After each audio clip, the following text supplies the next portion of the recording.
Here at the State House, talking with Kendall Culp, and Kendall has about 52 different hats that he wears, one of which is farmer, the most important one, but he's also a legislator, and we all know him as VP with the Indiana Farm Bureau.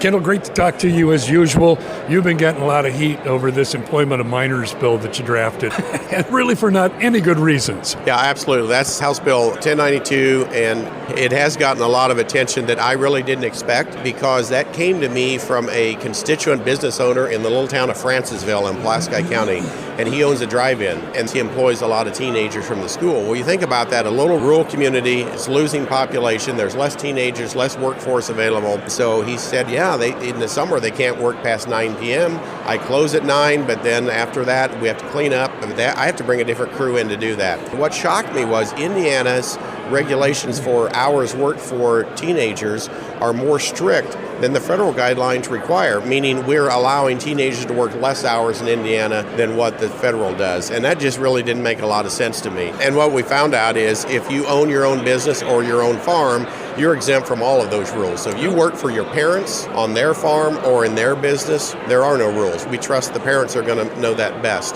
I think what's important here is some folks in education are saying you're making kids choose between education and work. No, that's not it at all. The kids need their education. This is to help supplement their education. And you get to different communities around the state. Work is part of the extension of the day of education. So if a kid is homeschooled or goes to a non-traditional school setting and they're done by 1:30 with their schoolwork, then this would allow them, with the parental consent, to go to a grocery store, to go to another store, and work for a few hours for the rest of the day.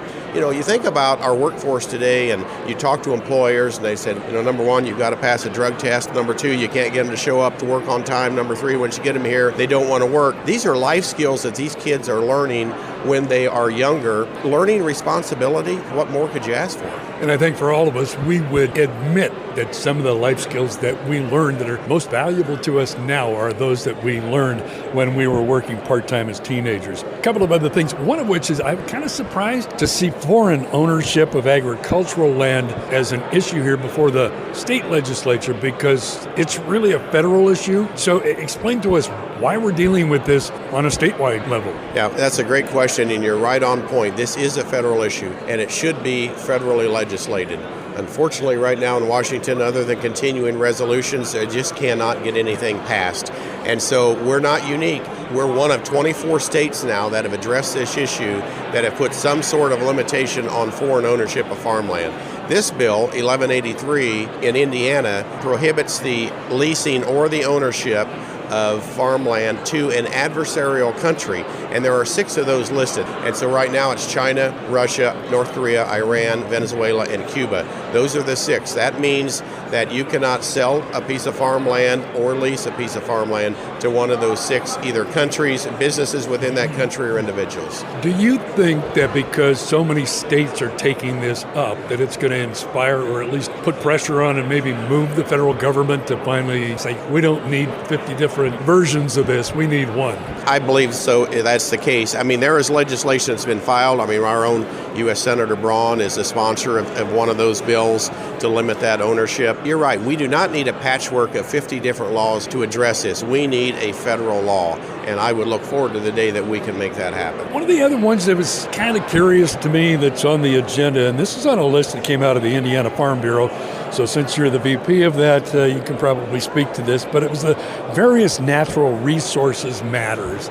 There's so much in this. It's so broad sweeping that it seems like it would open the door to interpretation. And tell me about that one. Well, anytime you open up something that broad, that's a concern. So there's been concern in Indiana. We would like to make some tweaks to the Indiana Drainage Code. The concern is if you open up the drainage code, it's not always just focused on that one area. It opens it up for interpretation and then people to pick at different parts of it. And so that's a concern. Same way with natural resources. So drainage would be part of that. You've got the whole wetlands issue that really was controversial as well. I mean, that has been addressed. And so we did have a drainage task force last year, the legislature did, and it was so controversial, they were not able to even agree on one resolution out of that. They couldn't even agree on a final report, so they ended up and met multiple times and ended up with no report at all. So I think you're seeing now pieces of that coming together into this bill to try to talk about certain areas within natural resources or drainage or conservation area that we really try to focus on. Seemed to me as well that perhaps we needed to take a bunch of stuff out of this and deal with them separately.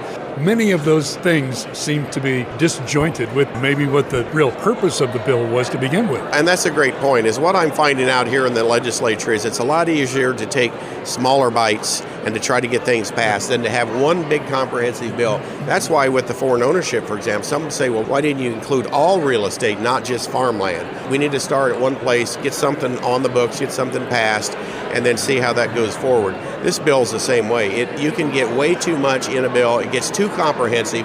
It talks about too many different topics, and then sometimes at the end, then you get to nitpicking on a certain part of that, and you lose the whole bill. And all the good parts of that you lose as well. So it's really important to take small wins when you can get it, then move forward from there. Wow, this is more difficult than trying to fix a combine. Kendall Culp, VP of the Indiana State Farm Bureau, and also a state legislator and a farmer as well. Kendall, thanks for your time, as usual. Great to talk to you. Rob, great to be with you, and great to be with your listeners this morning. Podcasts by Federated Media.